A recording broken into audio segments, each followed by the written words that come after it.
5 June 12వ తారీఖు వస్తున్న హరిహర విరమలకు నేను చాలా ఎగ్జైట్మెంట్లో ఉన్నాను. సో చాలా ఆశగా ఉన్నాను ఆ సినిమా రిలీజ్ కావాలి చూడాలని. సో ఎందుకంటే పవన్ కళ్యాణ్ గారు రాజకీయాల్లో ఇప్పుడు డిప్యూటీ సీఎం అయిన తర్వాత కూడా కొంచెం ఆయన బాడీ లాంగ్వేజ్ లో కూడా చాలా చేంజెస్ వచ్చినాయి.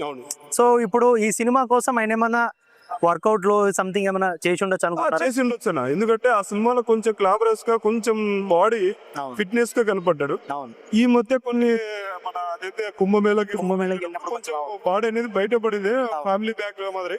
సో అదెల్లా ఏం కాదట, సినిమా తగ్గట్టు మెటీరియల్ తీసుకుని వస్తాడు ఆ బాడీలో ఫిట్నెస్. సో అలాంటి ఫిట్నెస్ తీసుకున్నాడు ఆల్రెడీ, మళ్ళీ సన్నపడ్డాడు. సో ఇంకోటి ఏంటంటే పవన్ కళ్యాణ్కి అసలు సిసలైన సినిమా హరిహర వీరమల్. సో ఇందులో ఫిట్నెస్ బాగానే చేశాడు, ఆల్రెడీ ఇంతకుముందు ఫిట్నెస్ చేసి ఆ బాడీ ఆ సంవత్సరాల తరబడి తీశాడు సినిమాను. సో దయచేసి ఇప్పుడు సినిమా రిలీజ్ చేసి మా ఆనందానికి కొంచెం అవధులు లేకుండా చేయాలని కోరిక.